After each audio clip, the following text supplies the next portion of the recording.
नमस्कार दोस्तों, मैं दिलीप कुमार नरूला आइडियल इंस्टीट्यूट के इस ऑनलाइन प्लेटफॉर्म पे एक बार फिर से आपका स्वागत करता हूं। आज हम लोग की मैथ्स के नाम की पहली स्पेशल वीडियो स्टार्ट की जा रही है। अगर पसंद आए तो इसको सब्सक्राइब और लाइक करना बिल्कुल मत भूलिएगा और वो घंटी वाला बटन दबाना उसको तो बिल्कुल भी मत भूलिएगा।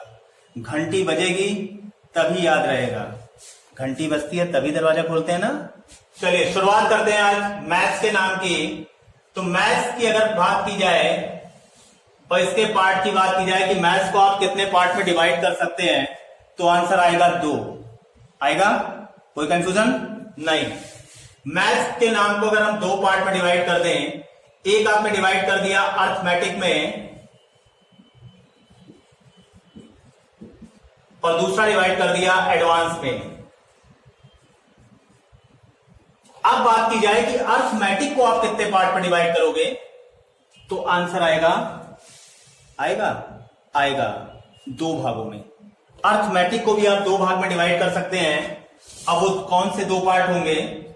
पहला पार्ट होता है कैलकुलेशन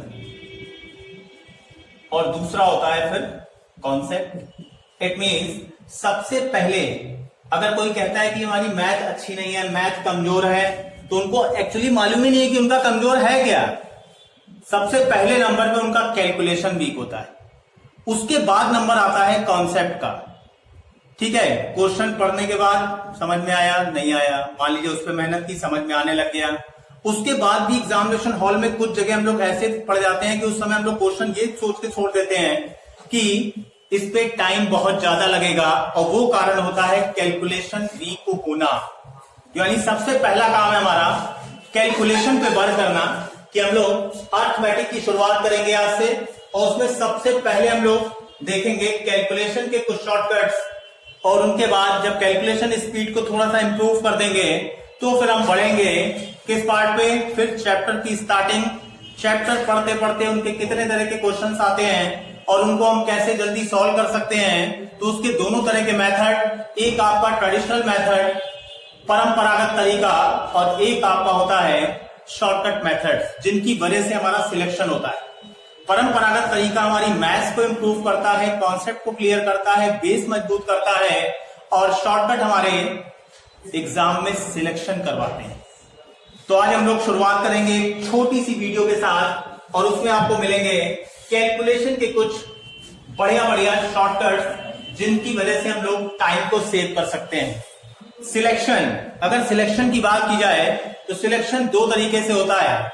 सबसे पहले नंबर पे आपको एग्जामिनेशन हॉल में फर्स्ट क्वेश्चन से लेके लास्ट क्वेश्चन तक इन टाइम पहुंचना है, तब उसके बाद उम्मीद की जाती है कि आपका सिलेक्शन होगा। क्योंकि आज की डेट में हम लोग क्या करते हैं, अगर हमारे पास स्पीड नहीं है तो उस समय हम लोग का सबसे पहला बार हो जाता है कि अगर 150 क्वेश्चन आए एग्जाम में तो 50-60 क्वेश्चन तक तो हम लोग इजी गोइंग में पहुंच गए। उसके बाद जब देखा टाइम बहुत कम है, तो उस समय हम लोगों ने क्या किया, हनुमान जी का नाम लिया और चालू हो गए अंधी मारना। ऐसा नहीं, हमारे पास इतनी स्पीड, इतने फंक्शंस होने चाहिए कि एग्जामिनेशन हॉल में हमको ये दिमाग में आए ही ना कि हमको टाइम कम पड़ेगा, ये चीजें छोड़नी पड़ेंगी, इन चीजों को नहीं करेंगे, इन चीजों को बाद में करेंगे, ऐसा कुछ ना सोचना पड़ेगा। तो हमारा मेन फोकस है टाइम को सेव करते हुए आप इन टाइम पूरे क्वेश्चंस कैसे सॉल्व करें। ठीक है, चलिए शुरुआत करते हैं कैलकुलेशन के नाम की। तो कैलकुलेशन के नाम पे आपको कुछ शॉर्टकट्स दिखाते हैं, जिनकी वजह से आपको दिखेगा कि टाइम कैसे बचाया जा सकता है। यानी सबसे पहले नंबर पे हम अगर आए 2 डिजिट मल्टीप्लिकेशन पे, 2 डिजिट मल्टीप्लिकेशन, 2 अंकों की संख्याओं पे गुणा का रूल, जैसे आपको बोल दिया गया 37 एंड 41, इसका मल्टीप्लाई करना है। अगर जनरल प्रोसेस पे उतरे तो इसका मल्टीप्लाई करने के लिए हम लोग क्या करेंगे, 1 का मल्टीप्लाई 7 से किया, 7 आ गया, 1 का मल्टीप्लाई 3 से किया, 3 आ गया, 4 का मल्टीप्लाई 7 से किया, 8 आ गया, और 4 का मल्टीप्लाई 3 से किया, 12 + 2 14 हो गया। अब इसको हमने प्लस किया तो आंसर आया हमारा 1517। अब इसमें आपने कितनी लाइंस का यूज किया, यहां पे हमने लाइंस का यूज किया 3। अब अगर इसी क्वेश्चन को शॉर्टकट के थ्रू करते हो आप, तो ये है इसका शॉर्टकट, 2 डिजिट मल्टीप्लीकेशन। कोई भी 2 अंकों की संख्याएं दी हो आपको और उस समय आपसे कहा जाए कि इसको एक लाइन में डायरेक्ट ये आंसर दीजिए, तो वो कैसे आएगा, उसका देते हैं थोड़ा सा ध्यान कि 37 41 का करना है हमको मल्टीप्लाई, और किससे, शॉर्टकट के थ्रू। यहां पर ध्यान दीजिए, सिंबल को आइडेंटिफाई करके पहचानना कि उस स्टेप क्या कह रहा है। अगर वो स्टेप आप पहचान ले गए तो आप विश्वास मानिए कि आपका समय बहुत बचाया जा सकता है। अब ये स्टेप क्या है कि पहला स्टेप है हमारा यूनिट प्लेस का मल्टीप्लाई, यानी इकाई के अंकों का गुणा। सेकेंड स्टेप है क्रॉस मल्टीप्लाई करने के बाद उसको ऐड करना, और थर्ड स्टेप है हमारा टेंस प्लेस का मल्टीप्लाई करने के बाद उसका जो पिछला कैरी है उसको ऐड कर देना। फॉर एग्जाम्पल इसको सॉल्व करके देखते हैं कि स्टेप ध्यान से देखिएगा कि 7 का 1 से मल्टीप्लाई किया, कितना आ गया 7। ये हमारा था पहला स्टेप। सेकेंड स्टेप की अगर आप बात करते हो तो सेकेंड स्टेप हमारा आता है क्रॉस मल्टीप्लाई करने के बाद उसको ऐड करना। अगर 7 का 4 से मल्टीप्लाई करें कितना आएगा 28, 3 का 1 से मल्टीप्लाई करें कितना आएगा 3, 28 प्लस 3 28 और 3 को अगर जोड़ते हैं तो हमारा आता है 1 और कैरी हो गया हमारा 3। अब उसके बाद लास्ट स्टेप है टेंस प्लेस का मल्टीप्लाई, 4 3 जा 12, 12 में 3 ऐड किया तो 15। जो आंसर हमारा 3 लाइन को खर्च करने के बाद आ रहा था उसी को हमने टाइम सेविंग के थ्रू एक लाइन में कन्वर्ट कर दिया, और इससे हमको पता लगा कि टाइम को सेव बहुत तरीके हैं, बहुत चीजें हैं जिसके बल पे किया जा सकता है। एक क्वेश्चन आप लोग के नाम, लेकिन एक बार फिर से उसको रनिंग वे में रिवाइज करते हैं कि ये स्टेप हमारे सामने, पहला स्टेप आपसे क्या बोल रहा है, इकाई के अंकों का गुणा, यूनिट प्लेस का मल्टीप्लाई। सेकेंड स्टेप है क्रॉस मल्टीप्लाई करके उसको ऐड करना है। अगर 2 डिजिट में जा रहा है तो उसका कैरी नेक्स्ट स्टेप में ऐड करेंगे। तीसरा स्टेप हमारे पास है टेंस प्लेस का मल्टीप्लाई, और पिछला कैरी उसमें ऐड करने के बाद फाइनल आंसर।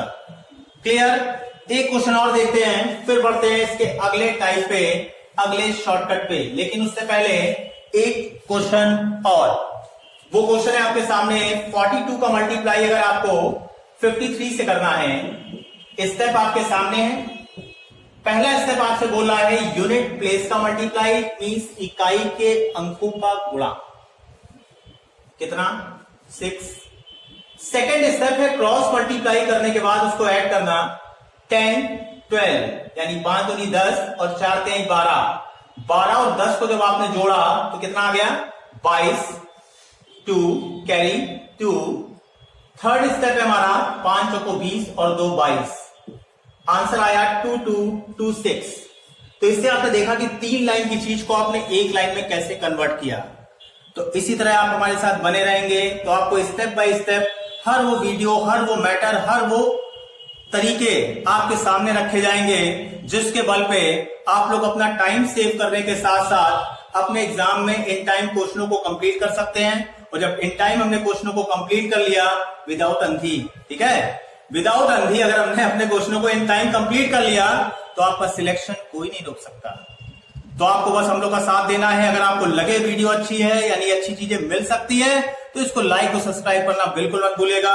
फिर मिलेंगे अगली वीडियो में अगले स्टेप के साथ, और कुछ टाइमिंग को बढ़ाते हुए कि हमको कैसी वीडियो चाहिए। इसके लिए थोड़ा सा आपका साथ और आपका सहयोग अच्छी लगे तो लाइक सब्सक्राइब करना मत भूलिएगा।